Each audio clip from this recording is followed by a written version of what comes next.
IC Prabhudeva getup లో వచ్చి నిన్ను పెళ్లి చేసుకుంటానని మోసం చేసి మాయమైపోయాడు. నీ కేసేటమ్మా? Same case. ఏం పర్వాలేదు, కానీ రేషన్ షాప్ కి వచ్చినట్టు మోసపోయిన ఆడాళ్ళందరూ ఒకేసారి పోలీస్ స్టేషన్ కి వస్తే ఎలా? మీరే మాకు దారి చూపించండి. ఏం పర్వాలేదు, చూపిస్తా. కానీ మీరంతా అనాథల ఆశ్రమం ఓపెన్ చేయండి, నేను రిబ్బన్ కట్ చేస్తా. ఇదే మీరిచ్చే ముష్టి సలహా? ఇంతకన్నా రిచ్ అలా నా దగ్గర లేదమ్మా. అయినా వాడు ప్రభుదేవా అంటే ఎలా నమ్మారమ్మా? నేను రజనీకాంత్ అంటే నమ్ముతారా? నమ్ముతారా? ఇంకా మీరు ఒరిజినల్ రజనీకాంత్ నమ్ముతారు. అయినా ఏం పర్లేదు, వాడు ఎక్కడున్నా వెతికి ఉతికి ఆరేస్తాను. మీరు ఏం పర్లేదు అనుకుంటూ వెళ్ళిపోండి. ఏం పర్వాలేదు.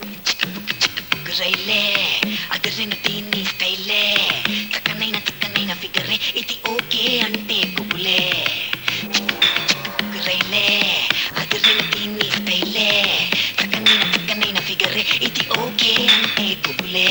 దీన్ని చేయరా, డాన్స్ చెయ్యి. స్పీడ్ గా, ఫాస్ట్ గా, వేస్ట్ గా ఎంతసేపు డాన్స్ చేస్తావో చూస్తా. నువ్వెవడరా ఎస్ఐ వేషంలో వచ్చావు? వేషం కాదురా బేవకు, ఒరిజినల్ ఎస్ఐ. కాళ్ళు చేతులు విరగ్గొట్టి నీ చేత పోలీస్ స్టేషన్ లో లాకప్ డాన్స్ చేయిస్తా. కొమ్మా, నో ప్రాబ్లం, ఫాలో మీ. ఆగండి, ఎందుకు అతను పోలీస్ స్టేషన్ తీసుకెళ్తున్నారు? వీడు పెద్ద మోసగాడు, ఎంతో మంది అమ్మాయి జీవితాలతో ఆడుకున్నాడు. అందుకే స్టేషన్ కి తీసుకెళ్లి విచారించి శిక్షించాలి.